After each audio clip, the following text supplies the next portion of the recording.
Thank you for being here and joining us today. We truly appreciate that. Bow our heads. Bow our heads. Feel the power of your heart. Feel the love energy in your heart. Feel that. Feel the energy that's coming in. You bless our hearts, Creator, with love, joy, peace, happiness, and calm. We ask your grace and blessing here today to hear and contemplate the blissful self. Who am I? Who am I? Part 6. Dear Creator, we ask that you bless all present here in this Zoom, that we feel the vibration of Zoom, that we feel the vibration of Zoom. May we feel that sensation. Dear Creator, we request to give all here the blessing of resilient health and knowledge to create peace within ourselves. May we feel all energized, that energy in the heart, the mind, the body, and the soul. May we show love, peace, and kindness to others as ourself. May we all feel that kindness to ourselves. Creator, with gratitude, we feel your blessings and we bless each other here. We send this prayer out into the divine universe. And so it is. So it is. Amen and amen. It has gone out to the universe with power and energy. We are grateful today for Mr. Arun Sara for his time and willingness to share self-imagery. Who am I? Be your blissful self, part 6. Big round of applause for Mr. Sara. Mr. Sara. Well, thank you, Reverend Julian, Reverend Manny, and Reverend Manny, thank you very much for this invocation, fantastic invocation. In fact, it created kind of vibration in my heart. It was so nice, so deep, so powerful, so spiritual. Thank you a lot. And I want to welcome each and everyone who are joining me today. In fact, I consider it's a great opportunity for me to share my understanding of spirituality with all of you. I'm not saying that I have all the understanding, but I do have some understanding due to the grace of the higher power and due to the grace of some outstanding teachers. Before we start, I want to say a few words. First thing is that this presentation, which I'm giving now, is a joint presentation with Rosemary. She has been my partner in preparing presentations, and so far she has done such an outstanding job that I also start wondering how she is able to do it. Rosemary, if you are there, could you show your face and raise your hand? No, Thank Rosemary, you, I cannot see Rosemary. Are you there? Maybe there are too many. She did? Okay, very nice. Thank you. And another thing I want to mention is that this particular session is an interactive session. That is, anytime you can stop me if you need a clarification. We are not having a debate or a discussion, but there could be something which you want to clarify, you can stop me there, or we can do it at the end of the session. So basically, these are some of the things I wanted to point out. I do want to point out one more item. That is that we have been having session, this is a 6th session on self-inquiry. That is trying to find out who I really am. Now, somebody can ask this thing that it's repetitive. We can get bored with it. But let me tell you one thing, that entire spirituality is the study or the science of spirit. That is the science of self only. And if you have mastered, if you have understood this self itself, then you are free of all worries. You have the true freedom, psychological freedom, mental freedom. You'll be free of all possible fears, worries, that is a true freedom. And in that true freedom, what you feel is love for one and all. That is what Reverend Manny was also trying to really indicate, that we want to achieve that state. And that state is also known as the state of saintlyhood. You can also call it the state of godlyhood also. Okay, with that, I will start sharing the screen and start the PowerPoint here. That's what I'm using here. I have given actually the email addresses, my email address, pramilas@aol.com, and also Rosemary Shea's email address. Both are here. Okay. All right, thank you. That was Shruti who helped me out.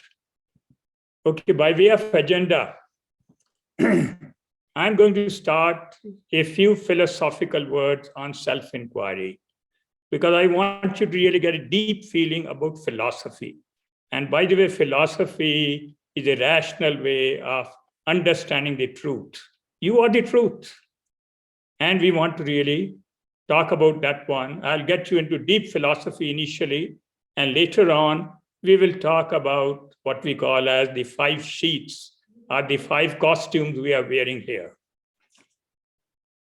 And after that, I want to also have a brief recap of our previous sessions. I'm not going to cover the entire sessions, but I do want to really talk about the last session and also give some introduction to what we have covered before, so that one should realize that basically to understand the self, what do I need to do to understand the self?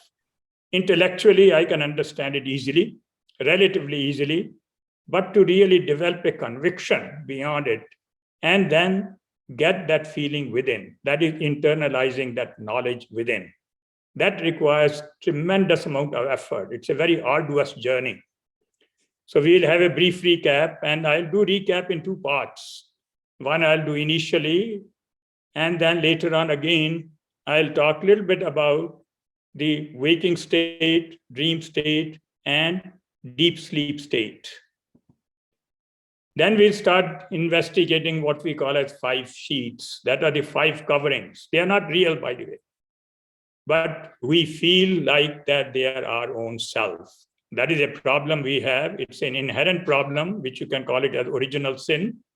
And we'll talk about it in great details and have understanding of what are these sheets and why they are not real. How can I negate them?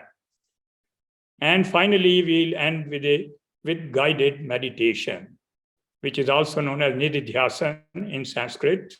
So basically, my plan is to spend about, let's say, in the first 2 items, I'll be spending maybe about 50 minutes. Then investigation of 5 sheets, maybe another 20 minutes or so. And finally, we'll go to guided meditation, last 20 minutes. Now, I don't want to really go beyond 70 minutes of talk, because it's extremely difficult to retain, attention if it becomes such a long talk. So if in case we cannot finish it, I would like to stop in between. Now, my goal is at least to cover the overview of these 5 sheets. We may not be able to go into details of all the 5 sheets, but that overview also will give you an idea. It will really give you an idea what is death. What do we mean by death? There is no such thing as death, by the way. Just to tell you, you are never born and you never die. It's all a false notion, you can say, So we really want to go beyond that notion, false notion of death. We want to be free of fear of death, fear of old age, all that we want to really shed off.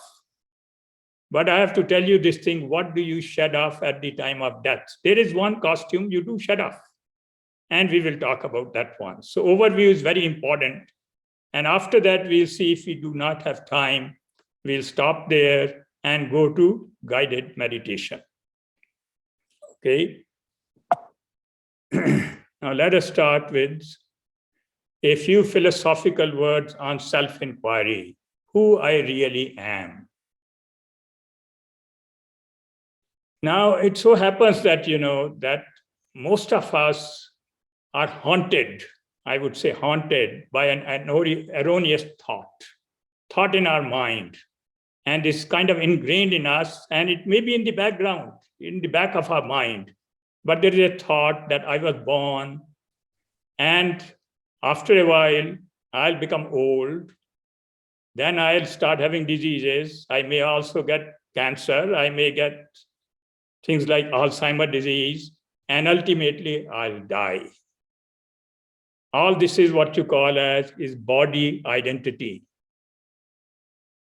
Trying to move this, I cannot. And this body identity is also really mentioned in Bible, in the first book, Genesis. And although this is my interpretation, by the way, if you really go deep into it, you will find this thing.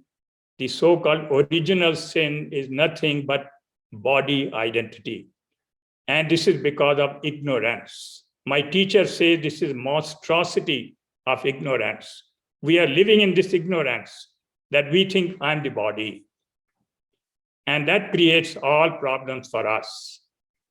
And you can go into this one and really figure out, I'll tell you what really the original sin is. It's that ignorance, and they call it that somebody ate an apple in the Garden of Eden, and then that became the original sin.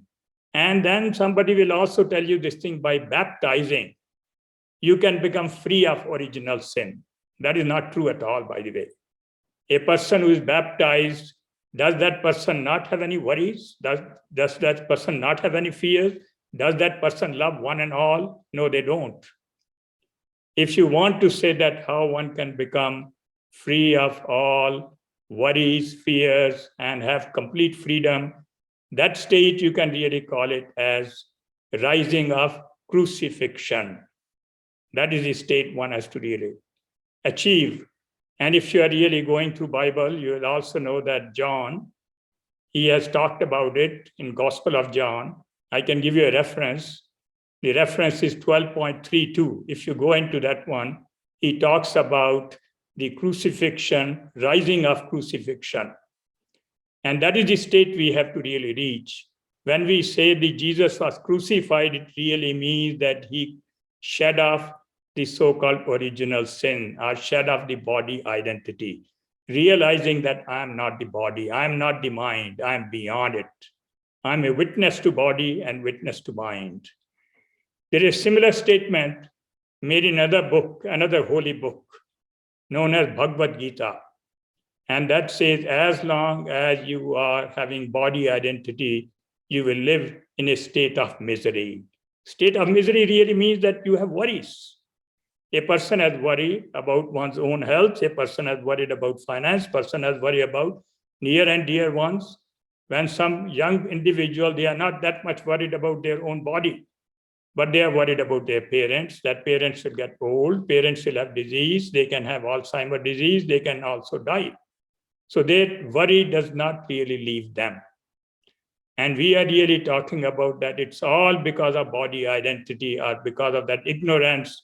And as long as that ignorance exists, we will really live a life of misery. And our goal is to really get rid of this ignorance. That is why we are doing all this study. That's why we do all meditation. We do all prayers. We try to connect with higher power, which is not different from your own self, by the way, that higher power. That same power permeates through your body, through your mind. Okay, now I want to take you back into something which I have talked before. And that is, once again, I want to take you into deep philosophy by posing two potent questions. And these two potent questions should really give you enough food for thought. You ponder over it, muse over it, think over it, and you'll start having a transformation in your own mind. And let's look at those questions. Now I'm saying this thing, suppose you are sentient light, means you are living light. You can just suppose it. You can imagine anything, you can imagine you are flying. You can also imagine that you are living light. And what you are doing is watching a movie. What do you see in a movie? You see some hero, you see some people crossing the bridge, you see some water, you see mountain, you see all the snow and everything you are seeing. And then ask this question. The first question you ask this thing, am I not watching my own self? You are the light. And you are watching a movie.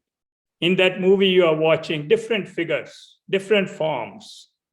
Things are moving all around. You are watching. That is, you are watching yourself as mountain, as hero, as heroine, as villain, as water. Everything you are watching there is your own self. You can say, yes, you have used a projector there, that you are really going through a projector, and that really gives you the feeling that I'm watching my own self in different forms. Now we'll go to another question, next question. Next we say, look at this whole world as a living being, as a conscious being, as a consciousness principle. Look at this multifarious world and ask the second question. Am I not watching my own self? It requires quite a bit of thinking. You have to go very deep into it. It's like meditation. I am the consciousness principle. And if I am not conscious about something, that thing is not there. It does not exist even. Everything shines in my own consciousness. So whatever I am watching is my own consciousness in different forms. In fact, you can say I am watching my own self in different forms. I am watching each individual, which is my own self in a different form. I am watching mountains, which is my own self in a different form. The whole universe is my own self. And whatever I am watching is my own self in different form. Not easy to figure out, but if you are really trying to think over it, get into deep philosophy, you will be able to figure out that whatever you are watching is shining in you, in your consciousness. You are appearing as mountain, you are appearing as river, you are appearing as everybody else. All these 40 individuals who are here, you are appearing as that. In fact, you are appearing as Zoom also. Everything is your own appearance. Now we'll continue with these philosophical words. If I'm watching my own self, that is one self we are saying, this one self. By the way, this own self is only one. They are not many. In different forms, how can I not love one and all? I'm watching myself. I should love everyone. Every single person I should be able to love because I'm watching my own self. So I should love one and all. And I want to remind you a saying from Bible, again coming, this time it is also coming from the Gospel of John. It's from the first epistle of John. And I have given a reference there, 4.8 and 4.16, where Bible says love is God. So you are indirectly getting this feeling that if I love one and all, I am love myself, love personified. I cannot be different from God. Is there God something separate from you? By the way, you are the one who has God in your consciousness. God is in you. It is not somewhere else. If you are not conscious of God, there is no God. If you are not conscious of world, there is no world. A person says, yes, I may not be conscious of world, but the world exists. In deep sleep, which you say NREM, N3 stay sleep, in that one, you are not conscious of world or anybody else. At that time, do you think world exists? The answer is no, it does not exist. It's a food for thought. Okay. Now there is Vedanta. Vedanta is a philosophy, very deep philosophy, very old philosophy, ancient philosophy.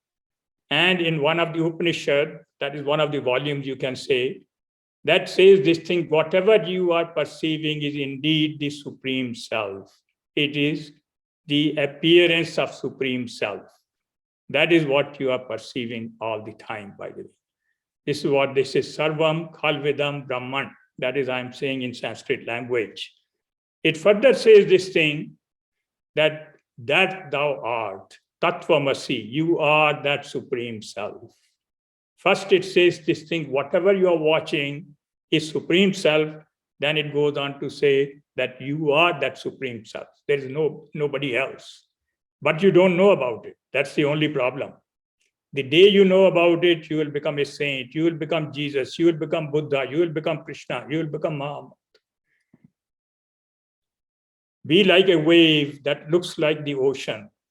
We should be like a wave that looks at the ocean and suddenly realizes that I am not different from ocean. And how do you realize? The moment a wave thinks I am water, its all limitations are gone. They disappear, they vanish, and you start feeling I am the ocean. At the bottom of the ocean, water feels I am the ocean. At the top of the ocean, that same water feels I am a limited wave, a tiny wave. And suddenly you realize that I am water, and you start feeling I am the ocean, I am limitless. This is a major, major revelation, by the way. And absorbing this understanding constitutes a revolutionary transformation known as God realization or self-realization. But it's not that easy to absorb it, by the way. It's a very long journey. You can call it a timeless journey, pathless journey. That's what it is. It's a journey from false self or pseudo self to true self. And there are a few individuals who have gone through this journey. When you talk about Jesus, when you talk about Buddha, all those have gone through that journey. And after that, also many individuals have gone through that journey, known as great saints. And one of those saints I want to really show you is known as Jalaluddin Rumi. In the 13th century, is a great, great saint from Persia, which is known as Iran today. And that is what he said. You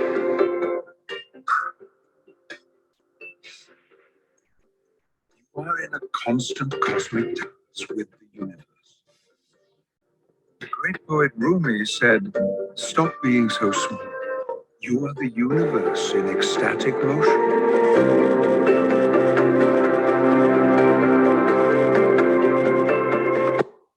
Remember his words. He said, you are the universe. You are one and all. And God is not different from universe. This whole universe is the appearance of God, you can say, appearance of your own self. That self is only one.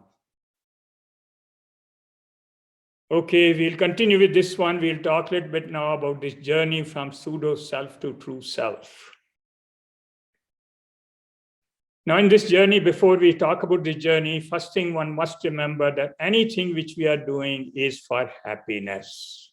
Every action, every thought is for eternal happiness, that I want to be happy all the time. Why? Because happiness is our true nature, and there are two parallel paths for gaining this happiness. You can gain, by the way, eternal happiness. That's what is known as a saint who gains eternal happiness. One who does not gain eternal happiness is known as a human being. Okay, there's a path which we call as outward paths. It's an easier path. Instead of saying easy, I would say easier path. It is a materialistic path that gives us happiness from time to time, momentary happiness. Rest of the time, it keeps us unsatisfied, that we keep on lacking one thing or the other, whether it's about health, or it is about money, or about relationship, anything it may be, but we keep on lacking. Now, it's an interesting thing that everybody tries to go on this outer path. There's a man, a story I'm telling, there's a man who started praying to the Lord in his own house. And lo and behold, Lord appeared. And Lord said, what do you want? He said, I want to be happy. I want happiness. And along with that one, or to gain that happiness, I want a Bentley car. I want a 6,000 square feet house. And I want to go on a cruise to Bahamas. God said, look here, I can give you happiness. If you want happiness, I'll give you permanent happiness also, provided you don't ask for Bentley car or the house or for the cruise. And that guy says, no, I have to have Bentley. I have to have a house. I have to go on a cruise because my neighbor has a house, which is 4,000 square feet. He has a Mercedes car and he goes on cruise very often. So I have to have that. Then God said, well, you have chosen that, take it, work for it, but forget about gaining permanent happiness. That is the state of most of the individuals. But there are few individuals, few exceptions. All of those are here today on Zoom, by the way. who go to another path known as the inward paths, very arduous paths. Initially, it is very, very difficult, but ultimately it leads to freedom. It leads to love. It leads to eternal happiness, psychological freedom, that you are happy all the time. Even under adverse situation, you are happy. Prosperous or adverse situation, you are happy. You are just happy. For no reason, you are happy. If you require a reason to be happy, then you are bound. And if you can be happy without the reason, you are unbound. So let's really a little bit look at these, examine these paths. First, we'll examine the outer paths, which is very easy, go about outer path, but it takes us to what we call as hell. Path to hell is wide open. This comes from Gospel of Matthew 7.13. And if you want to read this, want to read Bible, you will find this thing that all of us are really moving toward that, getting more and more bound. As we keep on really seeking, we are seeking, by the way, material gain. It does not mean you don't have to have materials. You can have material, it's fine, but don't keep on seeking it. Keep on not having desire all the time.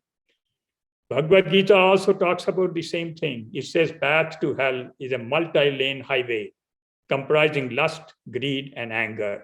This is 16th chapter of Bhagavad Gita, 21st verse.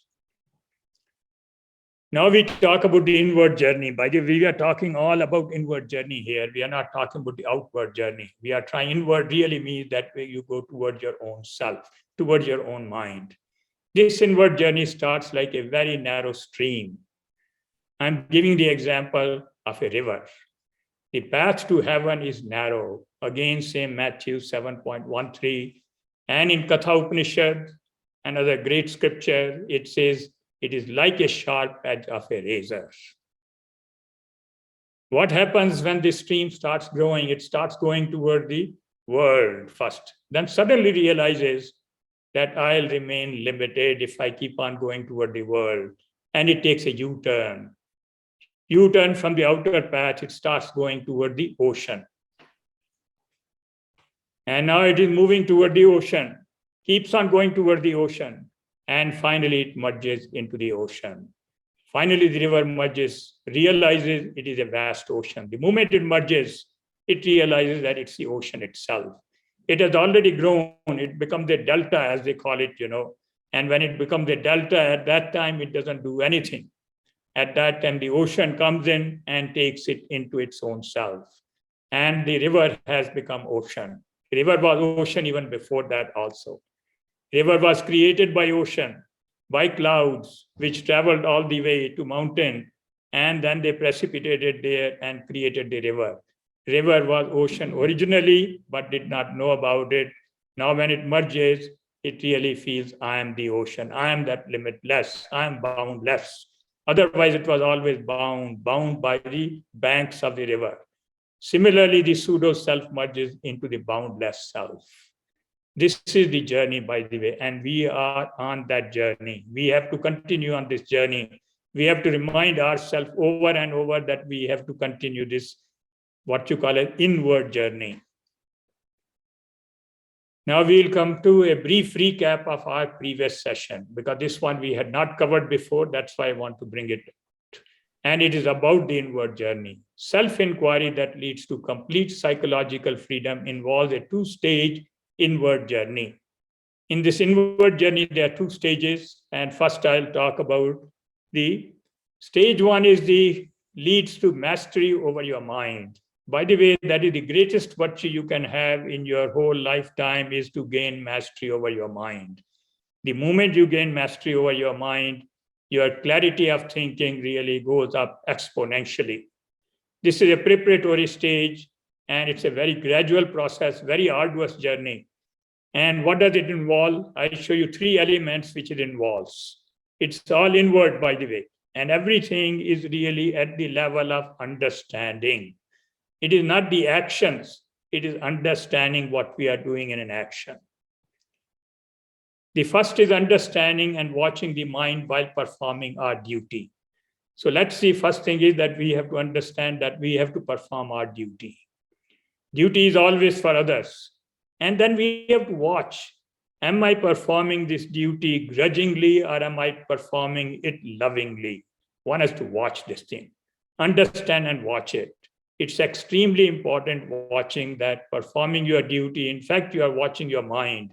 And this is very important because this makes you alert.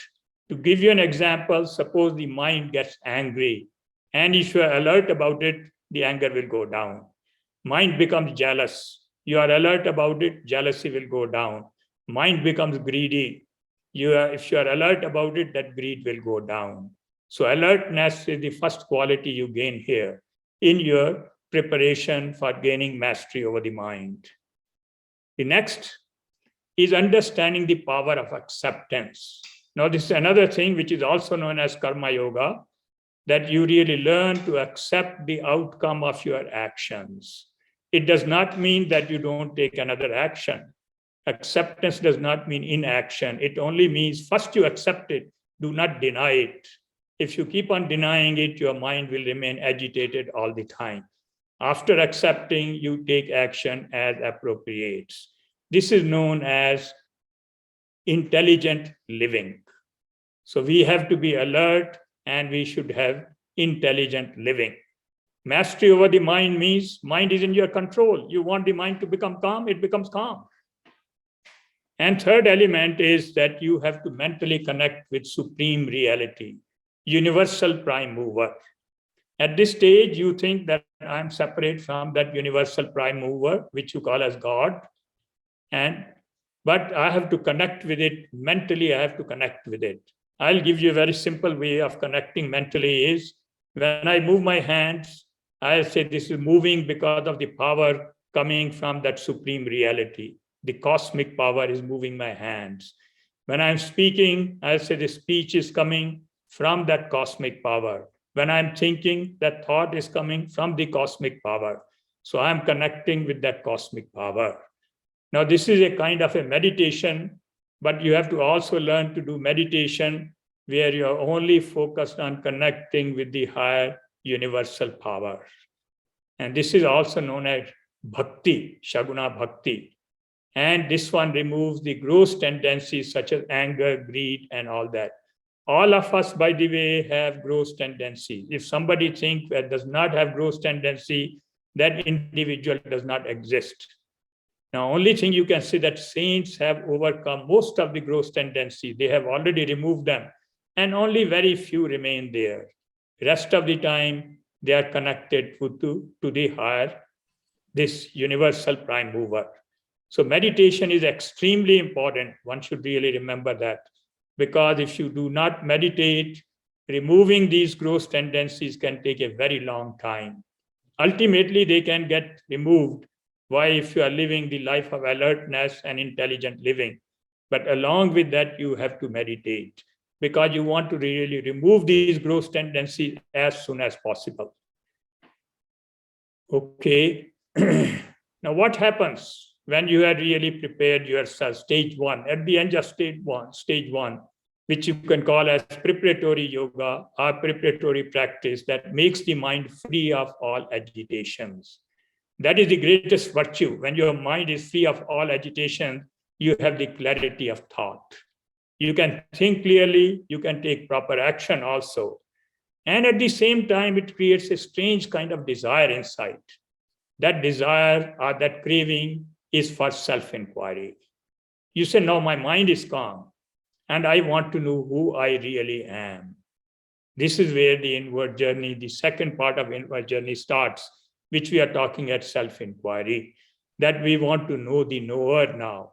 We have been trying to know everything else in the world, trying to know others, trying to really study various subjects, but we have not tried to find out who is the one who is trying to study this subject. This is what is self-inquiry.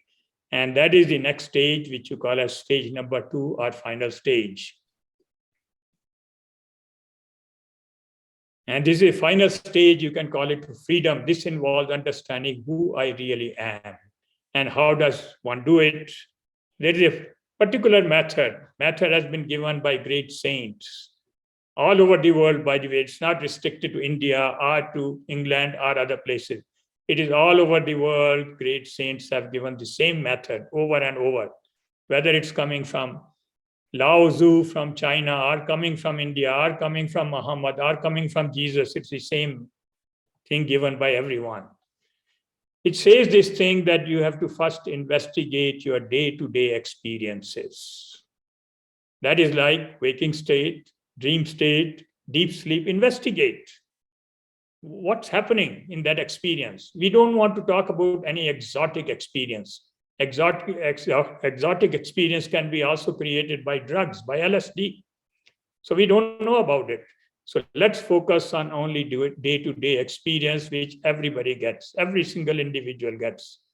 And then also start studying the elements of my personality. Elements of personality are the one which we are talking about, these sheets. Investigating the process of knowing, which say knowing the knower. Normally we think the knower is mind. Can the mind know by itself? Suppose you go to deep sleep. Does the mind know? It does not know anything. But you still know that you had gone to deep sleep. When you wake up from deep sleep, you are aware of it that you had gone to sleep. That means there must be some other knower. We have gone through this one in earlier sessions, and we had concluded there, the self is the real knower. And it functions as an uninvolved witness to this world and body-mind. That is the self. For example, if you say this thing, that I know that my mind is agitated, that means you are the knower of the mind. If you know my body is uncomfortable today, that means you are knower of the body also. So you are knower of the body, you are knower of the mind, then you are something beyond the body-mind. And that is what we call as self, that which is the real knower, but it is functioning only as a witness. It is watching. That's what it is doing.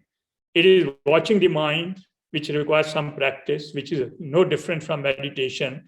Mind is agitated, you are watching. Mind is getting angry, you are watching. So you are beyond the body and mind. We have gone through this one. Then we also investigated what we call as waking, dream, and deep sleep states. We have gone through quite a bit of details in that one. Already completed. Here again, we concluded that the self is an uninvolved witness to all the three states. You are a witness to waking state, you are witness to dream state, and you are also witness to deep sleep. Somebody says, no, in deep sleep, I do not know anything, I do not witness anything. You do. If you do not witness in deep sleep, you will never know that you had gone to sleep. Okay, so now we are going to really talk about the third element, which is looking at the elements of your personality, understanding that what is myself and what is not.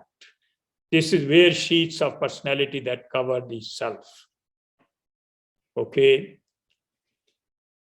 So what we are going to do today is that first we will briefly recap the waking, dream, and deep sleep states. This understanding is extremely important, and I want to repeat it because people have to get very clear understanding that what is this waking state. Most of the individual know that dream is not real, so I don't care about it. Deep sleep is something when I'm not having dream, but I'm there, and REM, as they call it, So basically, we are not understanding the waking state. So I'm going to little bit talk about it. And then we will focus on investigating the 5 sheets or the 5 coverings or the 5 costumes which we are wearing, which we call as costumes of our personality. And when we have those costumes, then we are known as a person. Otherwise, you are not a person. You can be individual, but not a person. So let's look at the waking state. Waking state we call as a recording state, a state in which you are constantly recording things in your memory. That's why it is known as a recording state. What happens in this state? We experience the waking world. The world which we are experiencing now, right now, we call it waking world. We feel happiness and we feel sorrow. We get a lot of different type of emotions during this time. Emotions could be anger, it can be jealousy, anything. And we also have a lot of desires coming out during this time. All the desires for happiness only, by the way. Again, remember, you cannot have a desire for anything other than happiness. If a person has a desire to get married, it's for happiness. Person has a desire to get divorced, it is for happiness. A person has a desire to murder somebody, that is also for happiness. Everything is for happiness only. And one keeps on getting desires. But a person can get other type of desires, like I want to fly. One can get a desire. I want to be on another planet. That is also a desire. Because you know about the planet, you also know things to fly. So desires can be there, but only thing in desire is that you cannot have desire for something which is not known to you. You can have desire only for that which is already known to you. If you say, I have a desire to fly, means you have seen something flying. If you say, I have a desire to go to a particular planet, means you know about that planet. You cannot say, I have a desire to go to an unknown planet. No, you will not have that desire. So all these things are happening during the waking state. And what happens? We keep recording all these experiences. All emotions we record during this time. We also record all the desires. They all go into our memory. And because of this past memory, we feel this state of waking state is continuous and real. That is, if you do not have past memory, you will not really know this is continuous. It will be like intermittent. Because you have the memory of the things which you did a few hours back, and then you are doing it now. It's like a movie. In movie, you have a frame after frame after frame coming. That's what you are seeing, still frames. And you are able to make that movie continuous only because you remember the previous frames. If you do not remember the previous frame, the movie will become discontinuous for you. And because of this continuity, one starts feeling that waking state is real. Unfortunately, that's what we feel. In this state, the self, that is self which we are saying, which was witnessing the mind and body, erroneously identifies with body and starts feeling, I'm a man, I'm a woman, I'm father, I'm mother, I'm American, I'm Indian. All this thing is only an illusion. In Sanskrit, they call it adhyasa. This is only an illusion. We live in this illusion because we have got this body identity. This stage, we think I'm this body. I have a birthday. That means I'm the body. Does it have any meaning? It does not have any meaning. Birthday has no meaning. But you say that I have a birthday. That means I'm the body. It is body was born at such and such time. Or you can say body appeared at such and such time. And now it has been there for so long. That's why it has a birthday. Now let's go to dream state. It's known as REM state. Rapid eye movement, that's what it is, because in dream, your really eyes are moving, although your eyelids are closed. This is a projecting state. It plays recorded memory from waking state. In the recorded memory, you have a number of things. You have some emotions, you have many desires. They all show up in the dream state. In a dream, you may find you are flying also. It can happen there, But you are just playing that, but you are not recording. That's where the dream happened. We project the garbled impression from our recorded memory. But those impressions are not coming in a proper sequence. They come and go. Something will appear and disappear. So it's not really something which is continuous, because from that memory which we are really projecting, we are not projecting from a continuous memory. We are projecting from bits and pieces because our desires keep on rising at that time, and we come up, desires or fears, you can also call it, they all happen in the dream state. So what happens? The sensory organs are non-functional at that time. Mind is partially functioning during this time of dream state. No recording, no past memory, therefore no continuity in dream state. Now, if you can somehow record during the dream state, then you will not really know whether the dream state is real or the waking state is real. Now, I'm not just saying this an imaginary type of thing. There have been studies in which people have been confused whether dream is real or the waking state is real. There was a case which was actually told by a vice president of India, ex-vice president of India, who was a great philosopher. He met a potter. And his wife was complaining that this potter thinks that he's a king, because in dream he was always a king. And he was recording that dream memory. In the dream, he was recording. For him, that dream was continuous dream. And waking state also he was recording. So he was confused whether he's a king or he's a pauper. And his wife, which is in waking state, was having a lot of difficulty dealing with him. It's a very recorded story.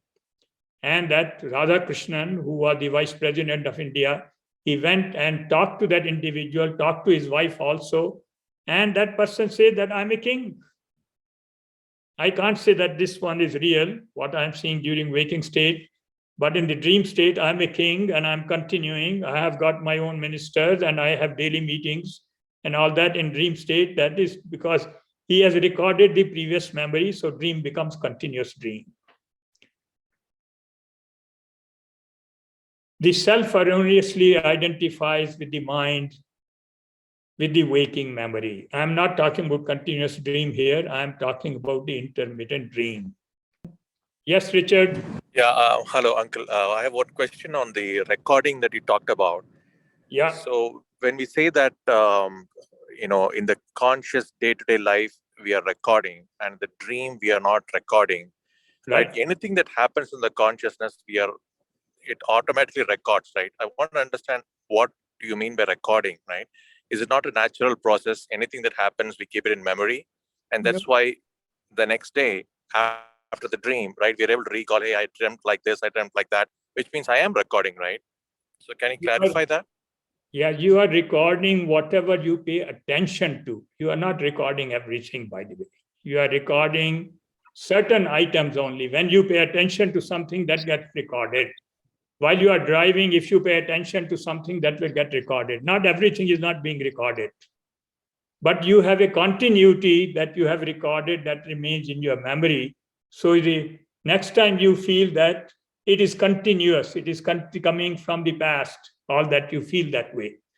So I'm not very clear about your question, that you are saying in dream we don't record. Yes, we don't record in dream. Now there can be an exception who can record in dream also. There can be some individual who might be recording in dream. And that is the example I was giving, that Radhakrishnan met a potter who was recording in dream also. And for him, that was continuous. So basically, yes, Richard, can you repeat your question? Yeah, I think I got it. I can probably clarify in this separate session. I'm going to really I just want to understand the recording process. I thought recording is a natural process that always happens. So why do we use recording as a differentiating factor between dream and the reality, right? That's what I couldn't relate. You use recording is the factor that differentiates the dream versus this reality, right? That's what I was trying to. Yeah, it really makes it different that understand. One is real, other is not, because of recording, because you have a past memory. If you don't have a past memory, you will also, your waking state will become intermittent. For example, a person has Alzheimer's disease. That individual does not think things are continuous. He's sitting at some place, he doesn't know why I'm sitting here, because he does not have the previous memory. You have to have that previous memory to have continuity. Like in a movie, if I really do not show you frame by frame that movie, you will not know that movie is continuous. I'll show you one frame, then I'll show, after that, I'll show another frame. In the first frame, I'll show you a tiger. In the next frame, I'll show you some train. You will not have any relation at all. Got it. Yeah, the discontinuity, I can understand that. Yeah, thank you, Uncle. What it happens, I think it continuity is coming from there. Okay. Now, Pad Vedanta, this philosophy, I'm saying both waking as well as dream states are dreams only. Both are unreal. Only difference is that one is the waking dream is a continuous dream that lasts for many years, like for 80 years, 90 years, 100 years, it may last, this waking dream. Sandy, do you have a question? Okay. Yeah. Pursuant to a prior question, if we're not recording, how do we remember our dreams? I'm a little confused. Thank you. By the way, you don't remember your dreams. You only remember the time when you are about to wake up, because that's the time you are half asleep and half awake. That's the part of the dream. That's the part of the dream you remember, dear. Oh, thank you for clarifying that. Okay. More other dreams you don't remember because you are seeing so many dreams. Most of the dreams last only 90 seconds. You can read one book by Ferdinand on dreams. They last for a very short duration. Then another dream starts coming. Then third dream starts coming. The dream keep on coming and going. That's what people study from this REM, rapid eye movement. It's a very interesting field, the field of sleep, Now, I was just talking this thing that for Vedanta, both waking as well as dream states are dreams only. The waking dream is a continuous dream, which lasts for many, many years. And dream is an intermittent dream, which is actually a dream in the waking dream. You are having a waking state, which is a dream. In that you see another dream, which you can call it as night dream. That is dream in a dream. And if you have seen movie Inception, in that one they talk about it, by the way. It's very interesting. Talk in Inception, they talk about having a dream in a dream. And that's what we are having. We are living in a dream, a long dream, which you call as 80 years, 90-year dream. In that one, every night we have another dream in that dream. So the continuity is there. In between, that dream came, but you have already recorded memory from the waking state. So when you wake up, you connect with that recorded memory from the waking state before going to dream. So dream is intermediate dream, which is a dream in the waking state. And that is what this video was showing. Now let's go to the next one. We talk about deep sleep. That is known as NREM N3. Actually, N3, you can have neurons firing between 0 to 5 neurons per second. But here I'm talking about when there are no neurons being fired at all. That is what non-rapid eye movement, and this is the deep sleep which we talk about. We neither experience the waking world here, nor the dream world. Actually, that's not very clear here, nor the dream world. We are going into no world. We are going into nothingness. There is a very big advantage of going into that state. There are no emotions. All emotions are gone because mind is completely quiet. All worries are gone. All anxieties are gone. And there is total ignorance of everything. Means there is nothingness. You are ignorant about everything. If you are ignorant about everything, you will not be worried at all because there is nothing to worry about. That is the state of total relaxation. In fact, everything shuts down in this one except what they call as there's an energy layer which is in us, which I'll talk about. That layer keeps on functioning. That is, the movement inside the body keeps on going without your knowledge. Everything else shuts down in this deep sleep. It's a wonderful state. And what happens in deep sleep, I am not only ignorant of my true nature, but also ignorant about the world. I identify with ignorance only, that I feel there is nothingness, there is nothing. There is, by the way, there is a Buddha philosophy known as Shunyavada, which really says there is only nothingness in the universe. Very interesting philosophy. You can go into it. Most of the Buddhists follow that philosophy.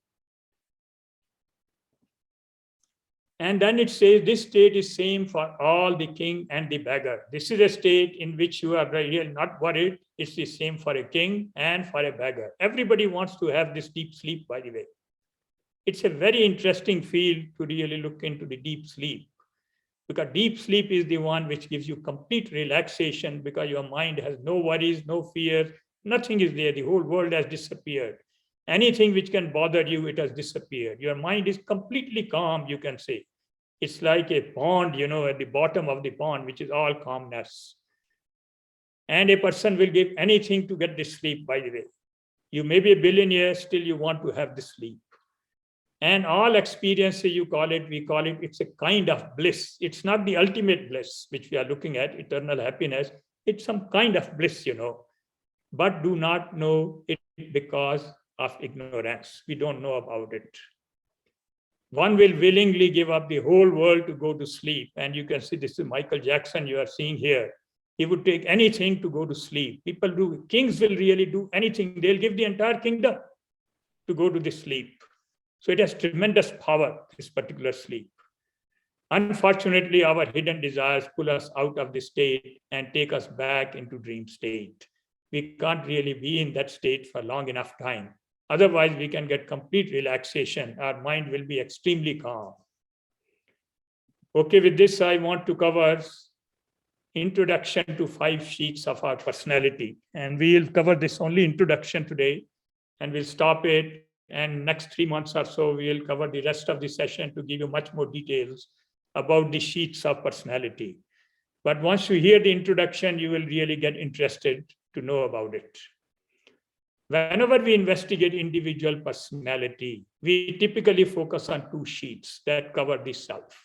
Normally in our mind, we think that we are having only 2 costumes. They are very sticky costumes, by the way. Not like our clothes, which we can remove every day and wear another set of clothes. These are very, very sticky. And one we really call as physical body, which you can call it physical sheet, which is a dynamic hardware. In this one, all the time motion is going on in the body. And doctors have got very good knowledge about the motion in the body, by the way. They have studied it for a long time. They really know how to take care of the body and all that. So we are not going to go into details of this very much, but I'll point out a few minor items next time, not this time.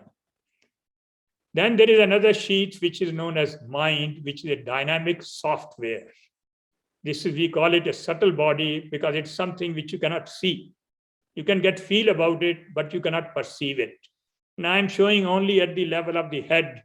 Actually, it really spreads all over the body. Every single cell has got the physical sheet as well as the mind, the dynamic software, hardware and software combined to form a single cell. Each cell has got that.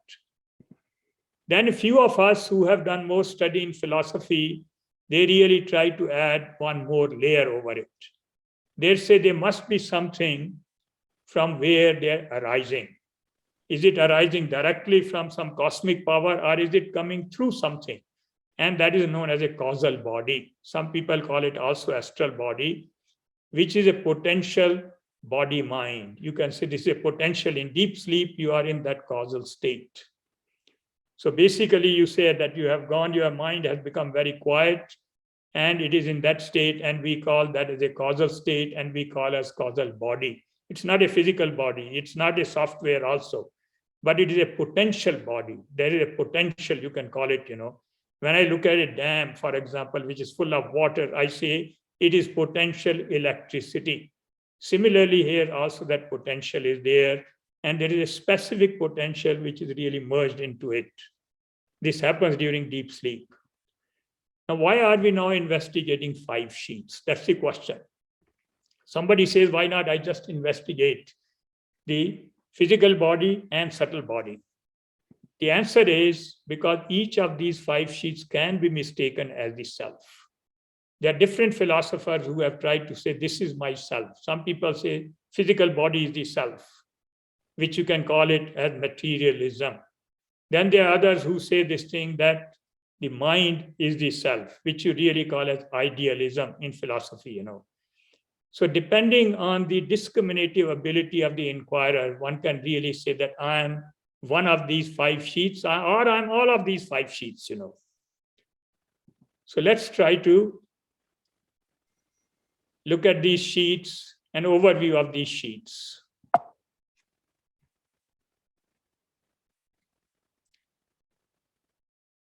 The method of unfolding the self. This is unfolding means I'm removing, peeling off, layer by layer, I'm peeling off these sheets. Is called as Pancha Kosha Viveka. Pancha means 5, Kosha means sheet, Viveka means understanding, deep understanding or wisdom, you can call it. Discriminative understanding of the layers of our personality. It's important to really understand that because it really defines our mind, defines our intellect. These sheets are not the self, only the 5 layers of apparel, you can call it. 5 costumes we are wearing, only thing they are very sticky. We can't get rid of them. This understanding further defines our mind. That's why we want to study this thing. Here is an overview of these 5 sheets. We'll just complete this overview, then we'll stop here and go to guided meditation. First, we call as the physical body is also known as food sheets. Annamaya kosha. This is Sanskrit word Annamaya kosha.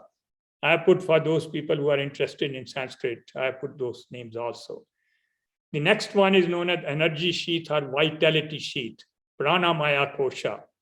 By the way, all the motion in the body which we have, that comes in the first sheet, not in the second one.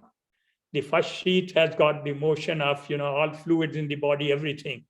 Now this energy sheet is the one which you can say is the source of that motion, is the force behind that motion. That's what it is.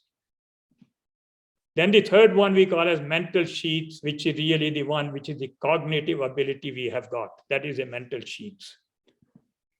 The fourth one is intellectual sheets, which is unique to human being only, by the way. No other animal or no other species has got what you call as intellect.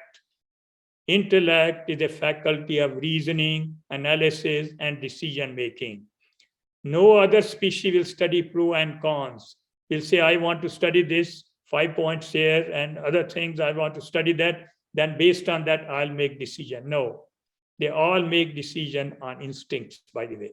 This is known as intellectual sheet, which is something which is privilege given to human being. And this is the sheet which will ultimately make us a saint or free us from all worries, all fears.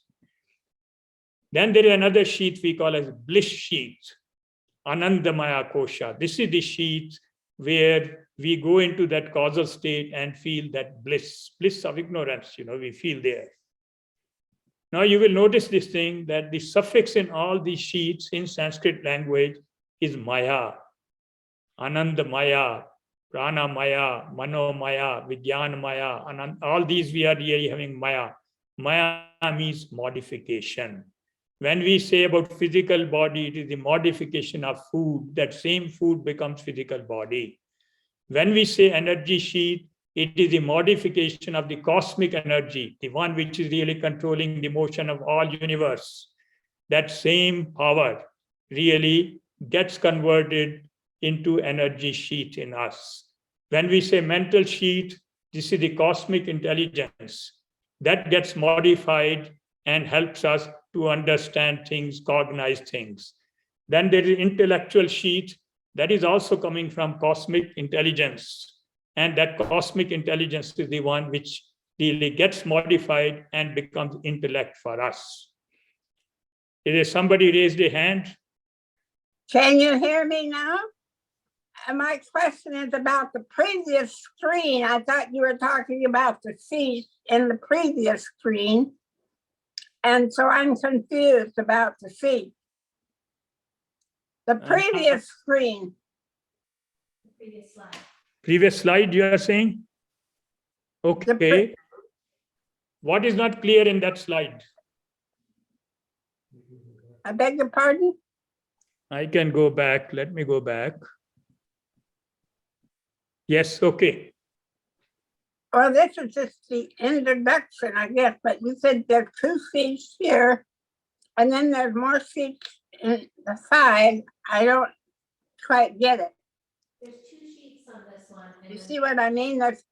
These are 2 of the I'm seats. just saying this thing that typically we think that we have got only 2 sheets. This is what is a general feeling, that we have got a physical body and we have got mind. Everybody feels that we have got 2 sheets. But we are saying this thing, the people who can really go into details about it, they say, no, we don't have 2, we actually have 5 sheets. That we are going to divide these sheets into more number of sheets. For example, this mind sheet, I can divide into mental as well as intellectual sheets. The physical sheet, I can divide into physical body and the energy body.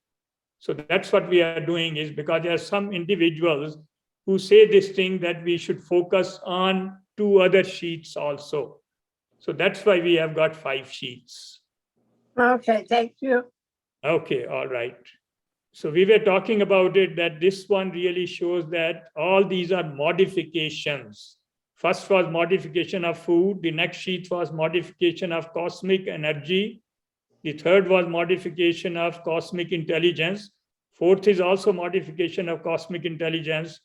And fifth, the bliss sheet is modification of the true bliss, the pure bliss, which is your own self. It is also modified. Just to give you an example, when your ego subsides, you get that feeling of peace of mind.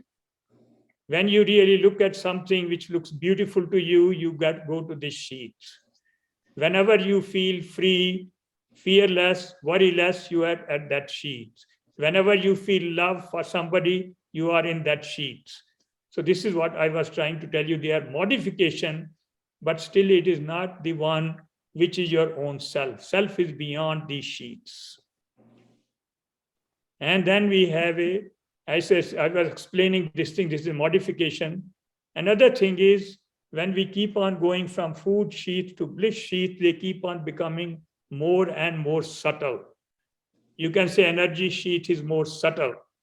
Physical sheet is actually gross. You can see it, you can perceive it. Energy sheet is more subtle, which you can call it as physiology or source of physiology, you can call it, That is the one energy sheet. Then when you go to mental sheet, thought is very, very subtle. You cannot really weigh the thought. You cannot really figure. Thought is just an impulse which comes and goes. So one has an intellectual sheet is even a more detailed, you can say more subtle thought is known as intellect. And bliss sheet is also extremely subtle, because at that time, everything has disappeared. When you go to bliss sheet, you are connected with the limitless. When you are standing on the beach of an ocean, you are standing looking at a vista. At that time, you suddenly feel that peace. From where that peace comes? It is because you are really touching your bliss sheet. And I think we will stop here. If there is no more question right now, but if there is any question coming, we can do it after we finish the meditation. We will have a meditation for about 20 minutes. And in this meditation, those of you who have not joined me before in meditation, just want to remind you, in this meditation, it's a guided meditation. And in that one, if I say I, it means you. If I say you, also it means you. And again, this is an inward journey. We are going inward. And I'll start the meditation with the sound of Om, which is considered a cosmic sound. And I'll also end with the sound of Om. All right. So let's do this meditation for next 20 minutes or so.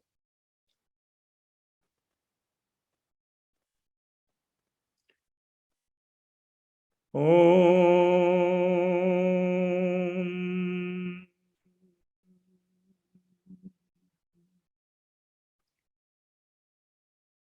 Please gently close your eyes.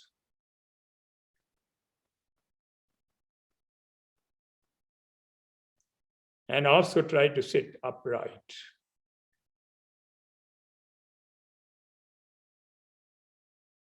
This upright posture helps the body to become stable. Also increases flow of oxygen to the mind.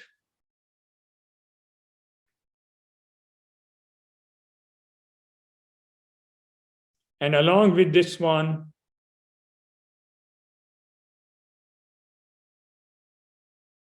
try another posture known as Mahamudra, wherein you keep your right hand or right palm over your left palm, both palms facing upwards. This Mahamudra posture reminds us of acceptance. That I accept all ups and downs in my life and accept it lovingly, not grudgingly.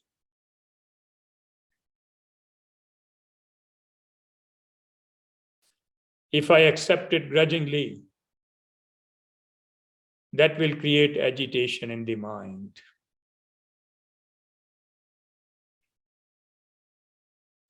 Acceptance does not mean inaction. It only means taking action with a calm mind.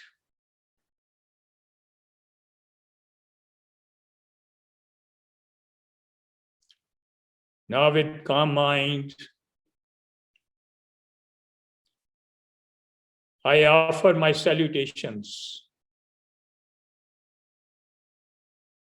to that supreme reality that expresses itself and regulates the motion of this whole universe, the motion of cosmos, motion of all galaxies, stars, planets, satellites, and other heavenly bodies. And the same power regulates emotion in all living beings, regulates the blood circulation system, digestive system, nervous system, all are regulated by that same prime mover. And I offer my salutations, my prostrations to that prime mover. Next, I offer my obeisance to great prophets, saints, who have shown us the inward paths to freedom.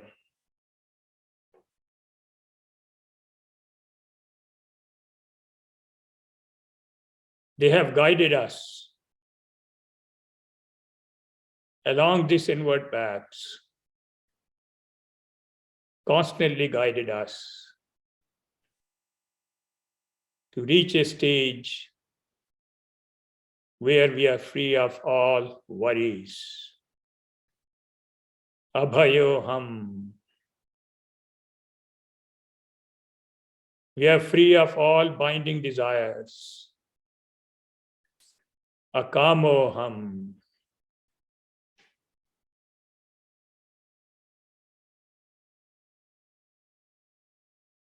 And in offering my obeisance, I surrender my ego. I surrender the feeling that I already know. This feeling that I already know can become a major hurdle in my spiritual progress.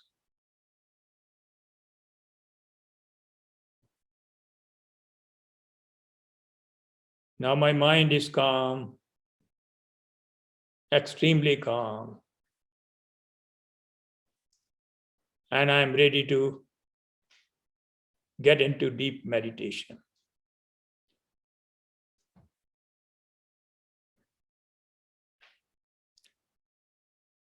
And in this deep meditation, I start self-inquiry. Try to understand who I really am.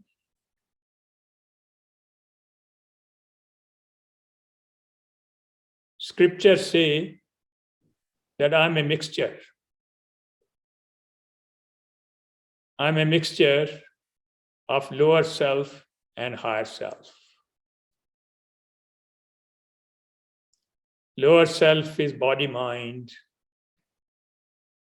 are the 5 sheets of body-mind complex. And higher self is beyond it.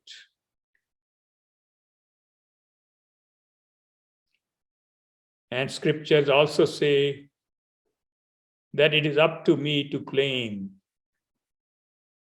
whether I am the lower self or the higher self. So let's examine.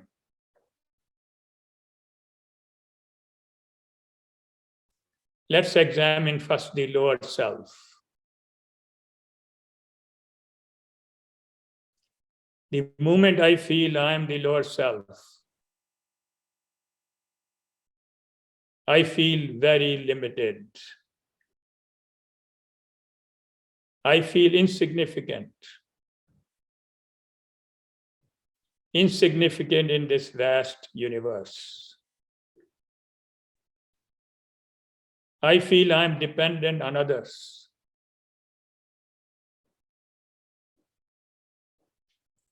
I feel I oscillate between the past and the future.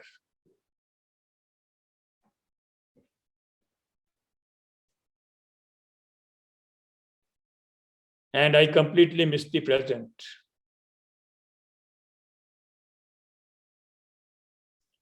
There's a feeling of unsatisfactoriness, that I lack something or the other,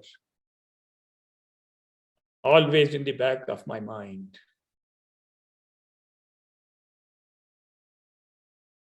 I also worry, have anxiety about the future. I have worry about losing my near and dear ones.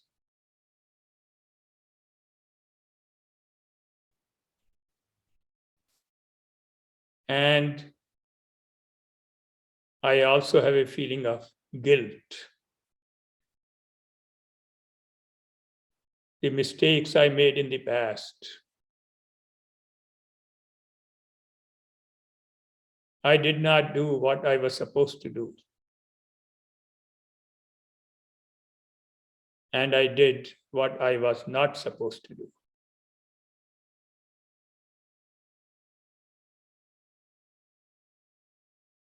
So I remain in this state of pleasure and pain, happiness and sorrow. Happiness for short durations and sorrow expanding to create long duration.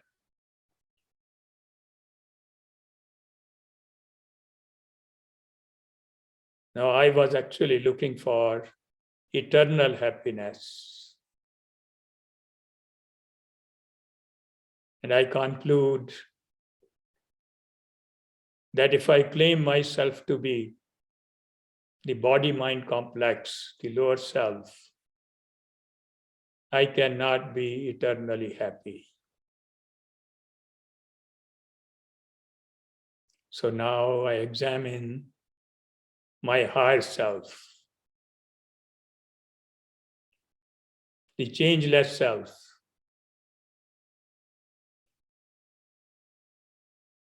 I am told this higher self is no different from Supreme Self.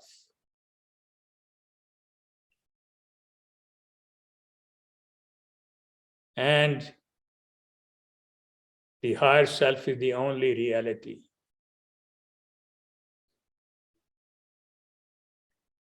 Then what are these body and mind? Body and mind are insentient.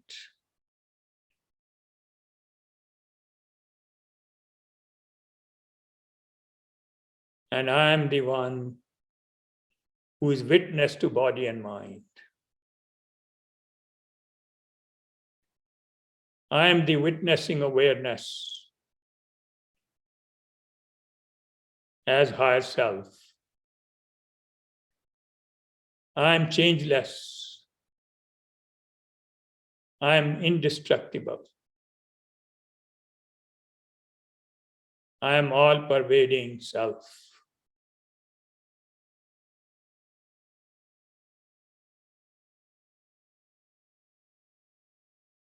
Are the lower self real?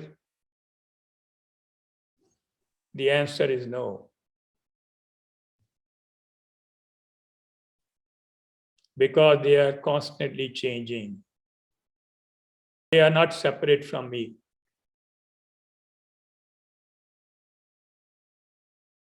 It is like the shadow which is not separate from the body.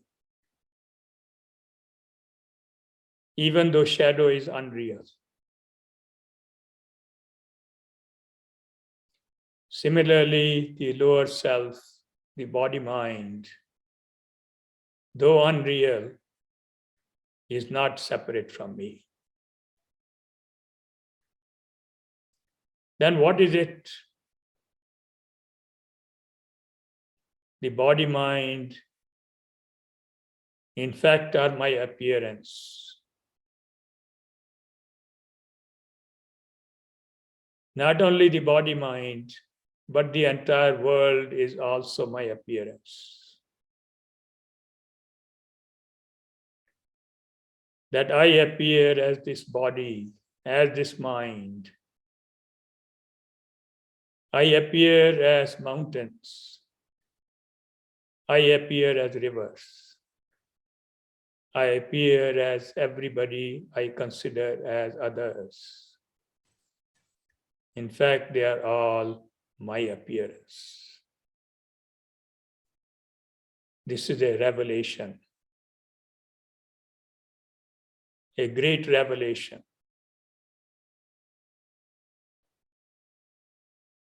And when I am dwelling in myself,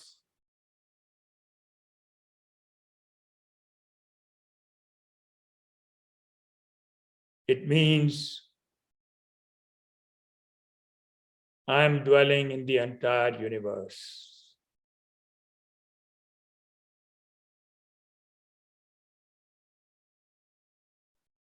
This is an amazement. It's a feeling of wonder.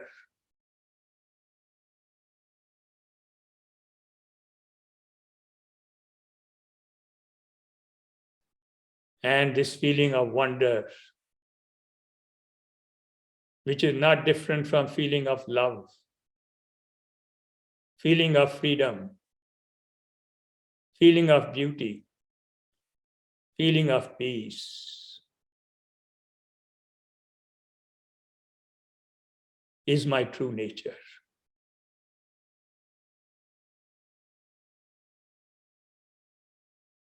Now remain in this state of wonder.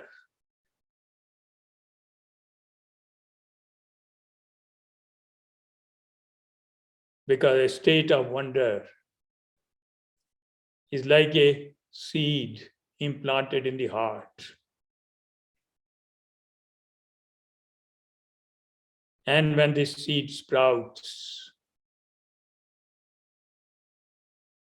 it shows us the path to liberation, path to freedom.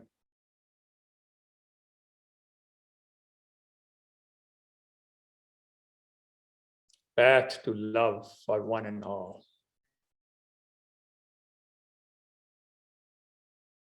And right now, I'm in that state of wonder.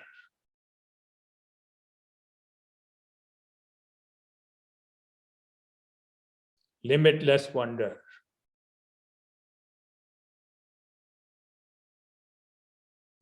I am dwelling in my own self, abiding in my own self. What a feeling of freedom it is.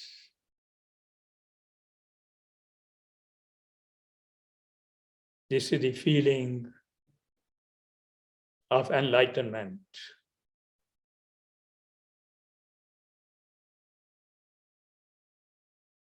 That is the feeling that saints have.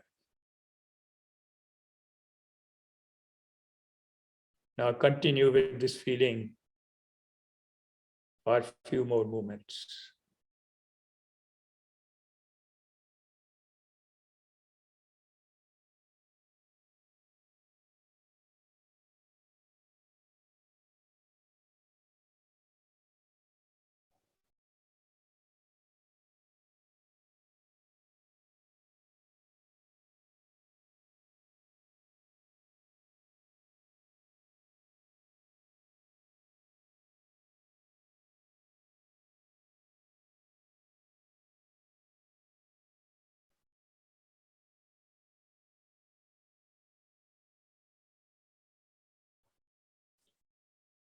Om.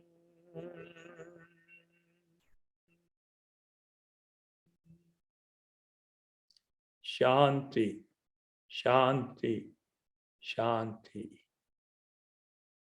Peace, peace, peace.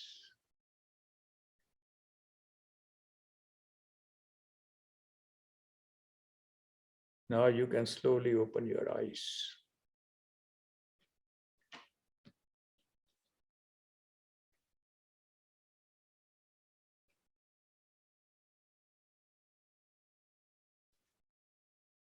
If there are any questions, I'll be glad to answer.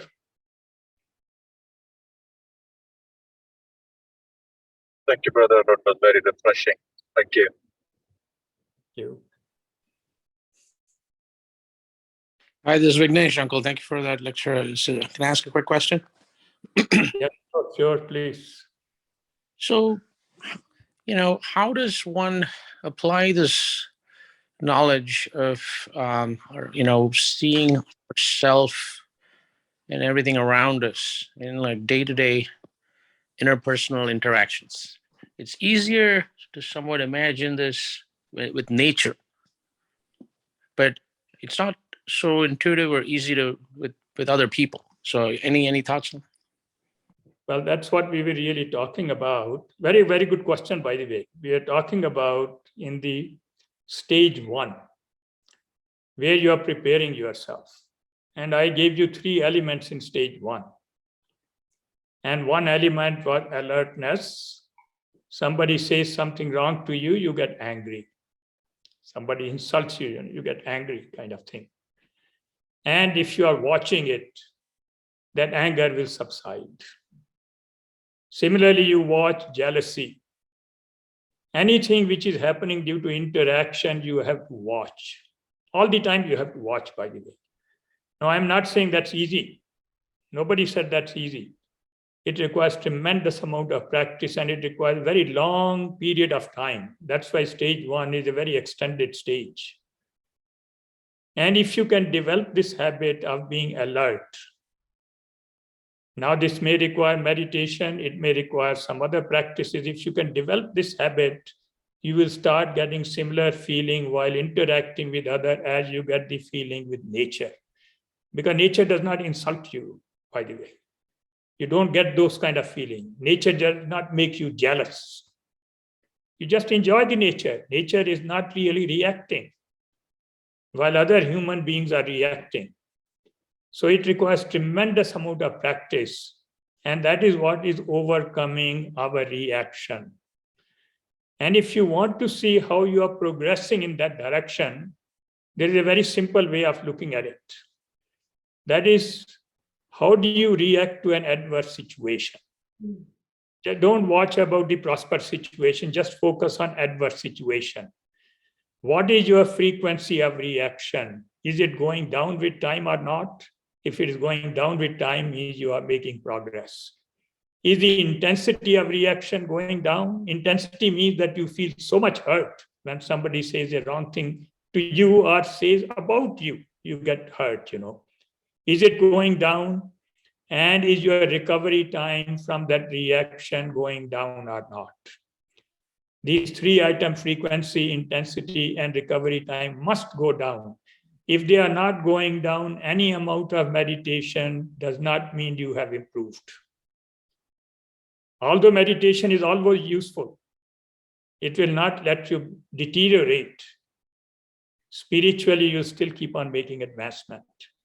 But it's extremely important that you be alert and watch yourself. The difficulty is we do not watch ourselves, because it requires a lot of practice, watching all the time. And you watch especially when you are interacting. When you're dealing with the nature, you don't have to worry about it, because you have no interaction, and the nature, it just makes you calm. It does not really insult you. It does not make you jealous. It does not excite you. Things don't happen with nature. So you have to practice and practice. And I gave 3 elements in that practice. One element of you perform your duty while watching your mind. You remember that in that chart itself. Then second element was that you have to learn to accept. This requires quite a bit of effort, by the way. That I have to accept that this is the outcome of my effort. A person says, I studied very hard for this exam and I was supposed to really get the best grades. I did not get it. Or your child did not get it. You have to accept it. This is what it has happened. That I wish my child, who has been working very hard, to get better grades than what the child got. That is an acceptance. Your mind will become calm, and then you will be able to decide what is the next action I have to take. So acceptance is another very important element. And third element was connecting with supreme reality. That is what I called as meditation. You can connect it without meditation also, but I call it as meditation. It is known as upasana. So does it answer your question, Vignesh? Yes, Uncle. Yeah, it definitely answers. And thank you. Thank you. Okay. Any other question? Hello, it's Richard here. A quick question. Yeah. So you talked about how when I am unconscious, I'm sleeping, and I'm not conscious about the world around or the river that is flowing outside, and that means it doesn't exist, right? I understand if we can say when I am sleeping, to my conscious perspective, the river or the buildings outside doesn't exist. But to say in an absolute sense it does not exist is difficult to accept, right? So can you explain that more clearly? Okay, very good question, by the way. It's very interesting if I tell you this thing, it actually does not exist. It is all projection which can come only with the mind. There are many, and when you are in deep sleep, you are only a witness to deep sleep, by the way. Not that you don't exist, you still exist. You are the only one existing at that time, and you are witnessing nothingness. That is the condition at that time. And it is something which you have to ponder over it to figure out that nothing actually exists. This is what you think that it is existing. It's the same thing in the waking state, you think everything is existing. Because you have got that memory, previous memory, you know. And that state also is a dream. And you just happen to say that dream does not exist because you have woken up from the dream. And now you have not woken up from the waking dream. So you are really trying, all this sadhana which you are doing, practice you are doing is to wake up from this waking dream. You are in that dream, by the way. And in the deep sleep, you have gone into another state. Waking world is unreal, dream world is unreal, equally unreal. Both of those are unreal. Now, this is something which is very difficult to decide, you know, how can that be that so precise? We are making all these progress and all that. Is it all that unreal? Yes, it is unreal. This is what is the realization. So whatever we are really working is we are trying to define, or say refine a waking dream. That's what we are doing. But purpose of refining the waking dream is to come out of that dream. And anybody who is a saint, a prophet, have woken up from that dream itself. So this is something which one has to really think about it. This is what is known as that you have to really come to the level of conviction. There is an understanding which comes first. After that, it has to become a conviction, which is also known as Shraddha, has to develop that. Unless that conviction is developed, you will not be able to really go to that next level of internalizing it, realizing it. That's why self-knowledge is not really known as knowledge, it is known as self-realization. It's a different type of knowledge altogether. That you realize that there is only self, nothing else. Rest is appearance itself. Now there is a wave in the ocean, you know, which is really watching. the other waves all around. It is watching 1 trillion waves all around. There is an American wave, English wave, there is an Indian wave, all that it's watching. And that wave suddenly realizes I'm water. The moment it realizes I'm water, it looks at all those waves and knows that there is no wave at all. The wave does not exist. Does it exist? No, it's not there. There's only water. So when you are really looking at the world, you are really realizing that there is no world, that is the self only. So this is a realization, it's a prerequisite for you to have love for one and all. If you think there is somebody else existing, you cannot have love. Because it is other than you, and that is what is known as ego, by the way. In the context of philosophy, ego does not mean a feeling of superiority. It really means this thing, that feeling of being different from others. That is what ego Thank is. you. Actually, I think it clarifies a little bit when you said that if I am waking up from the dream, then I realize that everything was a dream and the entire dream reality has gone. So, in the same sense, it appears that living in this earth, in this reality, we cannot really achieve realization unless we really die and escape this dream, right? So, can we still live and achieve that state? Then we are still in the dream. You can achieve that, you can come out of dream. I'll give you an example. That a person is in dream, and in the dream, a tiger jumps on you, pounces on you in the dream. You wake up from the dream. So all this philosophy, the scriptures which we are talking about are like that tiger. They call it Swapna Simha. That when it will pounce on you, you will wake up from that dream. If you ask any of the enlightened individuals, great saints, they will tell you that they have woken up from that dream. Then only they will love one and all. Have you known a saint who has hatred for anybody? Or heard of that saint? Did Jesus have hatred for anyone? How can he have hatred when he is looking at himself? Whatever you are looking, by the way, you are looking at your own self. I gave you an example of light, looking at a movie. You think movie is real?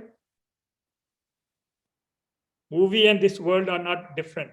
Movie was an example because we have got this example because of help of science. And even scientists are also trying to find out the so-called unified field. They have gone up to superstring. Means they say that everything is only one. Everything is coming out of that one. And that it is the appearance of one. We also know, for example, I am looking at a diamond and I say it is appearance of carbon. You know it very well. But when you are looking at diamond, you will say, no, I don't feel this is carbon. It is carbon only, nothing else. Same carbon atoms have been packed, more tightly packed, and you call it a diamond. I'm not saying that you really throw away a diamond and take a piece of coal from somebody. Don't do that. Unless you are enlightened. If you are enlightened, you will give diamond also away. But as long as you are not enlightened, do not exchange your diamonds for a piece of coal. Keep your diamonds with you. You need it. So I've tried to answer your question. It's not very easy to answer this. Yeah. Got it. Thank you. I think it needs more pondering. Thank you. Any other question? I have one. Sure. I am coming out of a state of suspension, listening to your celestial voice and feeling your energy. And I just wanted to point out, you were explaining the three states, the awakened state, the dream state, and the deep sleep state. You also mentioned that everyone wants the deep sleep state. Does that mean that is what we should be yearning for, more and more of the deep sleep state? Very, very good question. That is absolutely true, by the way. that you don't want to be really dreaming. If you can really go to deep sleep, you can really rejuvenate yourself. You have taken a rebirth. You are reborn. And so your mind is relaxed. After that, you have refreshed your mind. And that is why we need deep sleep. I was giving example of Michael Jackson. He would do anything for getting deep sleep. If you really go to a king who cannot sleep, he will give up his kingdom to go to sleep. So we should be yearning for it, but there is only one small flaw in that one. That flaw is that in deep sleep, you do not know that you are in deep sleep. You identify yourself with ignorance, with nothingness. So you want to be in a state where you know that you are in deep sleep. And that state is known as Nirvikalpa Samadhi. And Sahaj Nirvikalpa Samadhi means you are in that state while interacting with the world. So our goal is to really go to that Sahaj Nirvikalpa Samadhi, where we are not only in that state in modified bliss, we want to be in pure bliss. Because deep sleep is a modified bliss. It's not a pure bliss. You want to be in the state of pure bliss, where you feel your own presence everywhere. You feel love everywhere, your own presence everywhere. So, Devendra, does it answer your question? Absolutely. Thank you. Thank you very much. Any other question? Can I ask one quick question? The ego, is part of the mental sheath, or is it at the level of the intellect? Actually, most of the ego is at the level of intellect. It's a human trait. This is not, generally you will not find a dog is jealous of another dog. A cat jealous of other cats, So ego is mostly a mental trait. It's coming mostly from intellect. So it's a problem with intellect. While intellect is the one which will make us free, will make us enlightened, it also creates a lot of other problems for us. At the level of intellect, if you are convinced about something, it is very difficult to shake you off from that level. For example, if I say that there are 9 judges in Supreme Court, and out of which 6 judges have got one conviction developed through their intellect, and the remaining 3 have got another conviction developed through their intellect. Now that conviction is extremely difficult to change. So when the conviction happens at the level of intellect, it becomes very, very difficult to shake it off. So that's why they say desire which has gone into intellect, that desire is extremely difficult to get rid of. So in intellect, we should only have one desire, and that desire is to know the self. We should start dropping other desires from the intellect. At the level of mind, it is possible to shake off because that's an emotion. Most of those things are emotions, they are doubts at the level of mind, and cognition, all those kind of things you can really shake off. But at the level of intellect, it's very difficult to shake off. Now use the intellect to understand. That's what we should do. For example, I look at sunrise.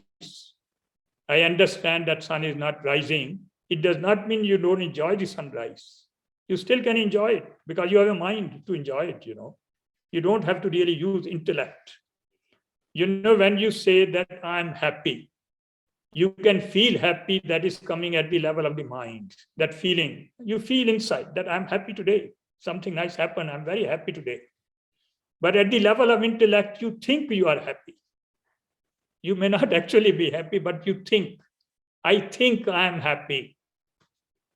Some people answer this thing, if you ask something that, what is your strength? They'll answer, I think this is my strength. That thinking is a problem, by the way. You should really go to the level of feeling. But what happens in spirituality, first you really understand the self at the level of intellect, then move from there to the level of feeling. That is what you say, you move it from head to the heart. And that is what also means that you are internalizing it or you are absorbing it. You are going from head to heart. Don't say mind to heart, by the way. Mind is everywhere. But when we say go from head to the heart, means that now we have converted that thinking into feeling.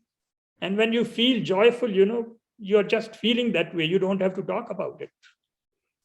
So intellect has got both sides, That's why they say mind is your best friend or it can be your worst enemy, all at the level of intellect, by the way. Not for the animals. Any other question? Thank you. A few more minutes, up to 3 o'clock. Just on the a little bit on the animals that you talked about. Since I have a dog, I see that when I'm going for walking, when I pat the other dogs, my dog doesn't like it. So I don't know if it counts as jealousy or trying to differentiate if Well, only humans have jealousy. They have their territorial thing which are built into their instinct, by the way. This territorial thing in animal is already built into instinct. It is more into some other animals like monkeys and all that, They feel. Okay. Yeah, it's all instinct. Territory thing. Okay. You can reprogram an animal. Got it. Animal can be reprogrammed by either by human beings or they can be reprogrammed by environment itself. Environment many times reprograms them, but they really work on that instinct. They don't have intellect. For example, if they see next dog somewhere, they'll not start thinking whether I should interact with this dog or not. No, they'll not. They will just react due to their instinct. That's what they are already programmed. In fact, we are also mostly programmed. You can say 90% we are programmed or 99%. But there is 1% element which we are not programmed, and we have to use that element. Unprogrammed element. We have to use it. Thank you, Uncle. Dog is intelligent, by the way. Don't be under the impression they are not intelligent. They're very, very intelligent. Every animal is very intelligent, but they don't have intellect. Their intelligence is extreme. Dog can really smell, so many things. It can hear a sound up to 60,000 hertz. Human being cannot go beyond 20,000 hertz if they don't have aging problem, So they have a lot of intelligence. Like eagle can see 100 miles. A bat can hear sound up to 150,000 hertz. So it's just that they can see things, well below. Say cat can see well below the spectrum of red. It can go below 400 terahertz, which is the red frequency. Human being cannot do it. Human being have to use that night glasses to do it. So it is just that they are very intelligent. All animals are intelligent, but that one element is missing. That's the reason they don't have a proper language. And this is only given to human being. And it is given for the purpose of realization, self-realization and freedom. Thank you. All right, I think we'll stop here.